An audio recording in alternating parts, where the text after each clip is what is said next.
வணக்கம். இது உங்கள் ஸ்ரீ பழனி முருகா ரியல் எஸ்டேட். நான் உங்கள் முத்துக்குமார். நம்ம இப்போ பார்க்க போகிற இடம் எங்கே அமைஞ்சிருக்குன்னு பார்த்தீங்கன்னா, திண்டுக்கல் மாவட்டம் அய்யலூர் அருகில் இந்த இடமானது அமைஞ்சிருக்குங்க. திண்டுக்கல் டு திருச்சி நேஷ்னல் ஹைவேலேருந்து பார்த்தீங்கன்னா 1 கிலோமீட்டர் தொலைவில் இந்த இடமானது அமைஞ்சிருக்குங்க. தார் ரோட்டிலேருந்து நமக்கு 20 அடி பாதை தனிப்பாதையாக இந்த இடத்துக்கு கொடுத்துட்றாங்க. தார் ரோட்லேருந்து பார்த்திங்கன்னா இந்த காடு 2வது காடாக நமக்கு அமைஞ்சிருக்குங்க.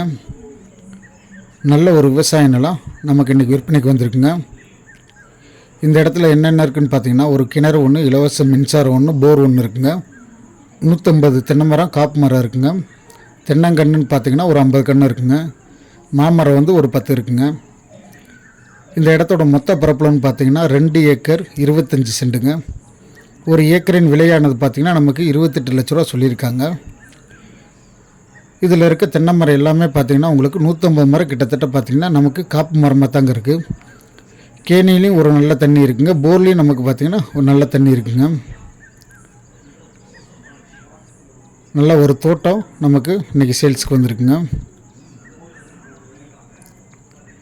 இப்போ பார்த்துட்ருக்கீங்க பார்த்திங்கன்னா இடம் ஃபுல்லாகவே பார்த்திங்கன்னா உங்களுக்கு தென்னை மரம் வந்துடுதுங்க. கொஞ்சம் இடையில பார்த்திங்கன்னா அங்கங்கே மாமரம் கொஞ்சம் வருங்க. நமக்கு நம்ம யூடியூப் சேனலை சப்ஸ்கிரைப் பண்ணாதவங்க சப்ஸ்கிரைப் பண்ணிடுங்க. மறந்துடாமல் பெல் பட்டன் அழுத்திக்கிங்க. அப்போனா தான் பார்த்திங்கன்னா நமக்கு ஒவ்வொரு வீடியோவும் நான் அப்லோடு பண்ணுறப்போ உங்களுக்கு நோட்டிஃபிகேஷனாக வருங்க. நல்லா ஜூம் பண்ணி காமிச்சிருப்பேன். இந்த தென்னை மரத்தை பார்த்திங்கன்னா உங்களுக்கு நல்ல காப்போடு இருக்குங்க. வாங்க நேரில் எடுத்து பார்வையிடுறோம். நன்றி.